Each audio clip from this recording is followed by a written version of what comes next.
sensitive. Yeah, I very can see sensitive. And it's like, it's weird. It's like I'm sensitive, but like I'm numb to certain things.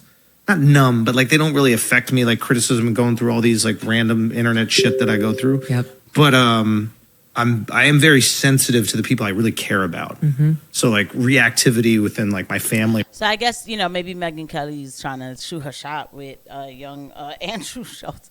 Now I'm being a little funny. I'm being a little tongue in cheek.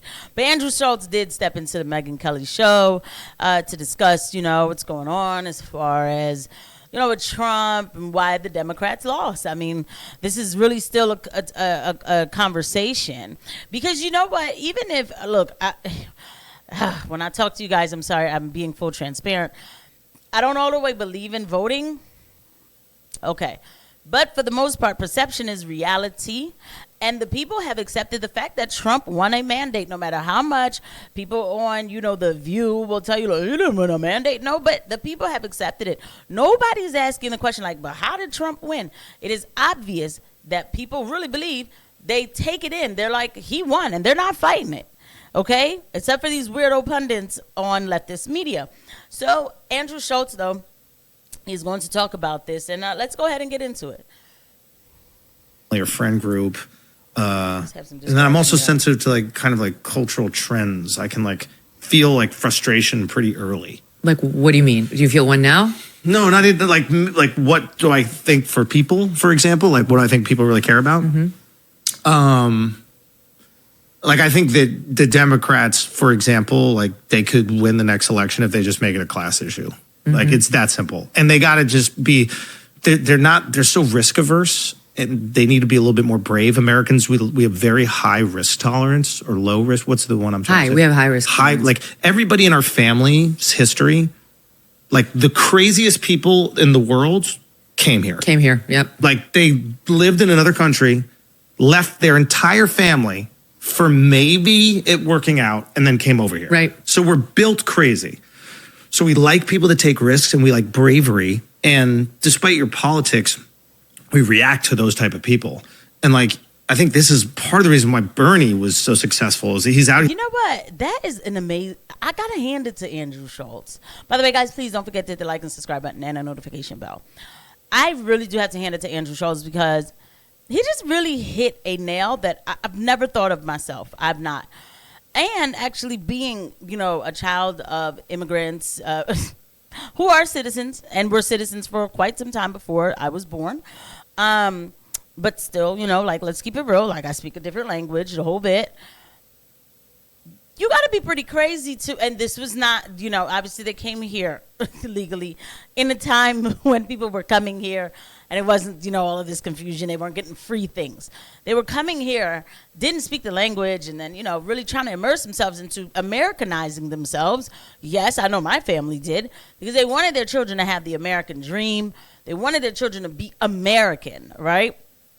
And be real Americans, okay?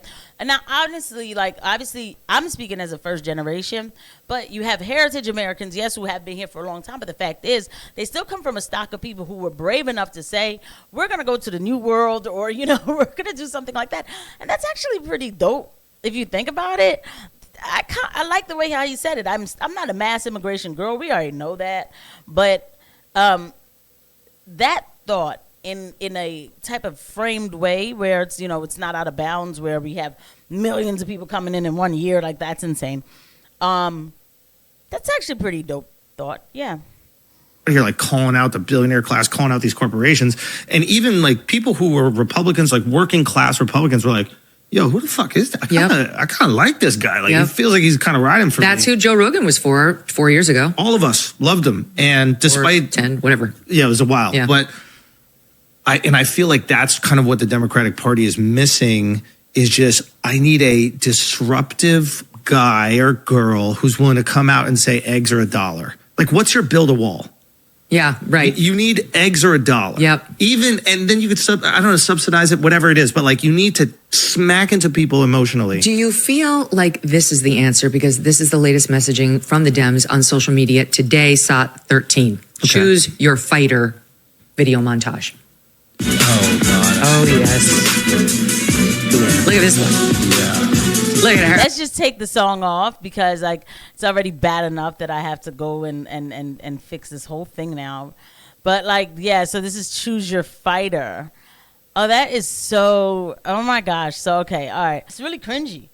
Yeah. Is that what you mean by fearless and risk tolerance? Yeah, exactly what I mean. That to me, Ivy League, educated, like second or third generation kind of trust fund Nepo babies that are like telling people how they should live and how they should vote. And it's like, first of all, if you've never had a real job, you don't get to talk. Yep. You don't get to talk. Like, I'm almost like if you never had a kid, you don't get to talk. Mm-hmm. But like if you never had a real job, you don't get to tell people how they should vote. Mm-hmm. Like we just despise that. Yeah. I don't know that I feel like that. Like I'm not into that. I'm not. And I had whatever real job is, right? I'm just, still a licensed nurse until something like, I worked at Burger King when I was 16 and the whole bit. I didn't have to. I didn't have to. Right? Like my father was annoyed when I got my first job because he was like, I could give you everything you want. Why do you want to go to work? Which honestly, going back to it, maybe if I could get in the DeLorean, I'd probably tell myself like, just take the money.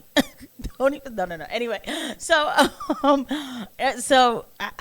not one of those. And there's a lot of people who don't have kids who aren't crazy, who are going to say, take your kid and slice him up, and call it care, right? I happen to be one of those people, so, or maybe I just don't believe in things like that. I just think that people are people. The moment Trump won you over was when he took the guy from Montenegro by the shoulder, was like, to the back. Wait, which one? When he was over at like the G7 or the G18. I loved it. And he shoved that guy. Why am I in the back? Right. Why this? I'm America. I love it too. I love that clip too. I'm sorry. Even when I was on the left, when I first saw it, everybody was like, look how rude he was. I can't believe he did that. I was like, what, please? This is freaking, I was like, this is top G behavior. Let's just watch it again. I don't care. These are the moments like I miss this Trump. I do, because it's not quite like that anymore. But let's not talk about that. Let's enjoy it, and we'll talk about that in another video. By the shoulder was like, to the back. Wait, which one? When he was over at like the G7 or the G18. I loved it. And he shoved that guy. Why am I in the back? Right. Why this? I'm America. Matter of fact, why am I in the back? Let's just watch it one more time with my. You know what I mean? Like, he's like, yeah, you see, he's back. He's like, get out the way, man. Get out of here, man. Jeez, man, I'm here. Let me fix my jack. Then she's like trying to, like, shake his hand or something. He's like, what's that hand? What's that ugly hand? He's like, this is, God, I wish America was still like this. Like, I don't want to be this person, but I just don't see this in America anymore. But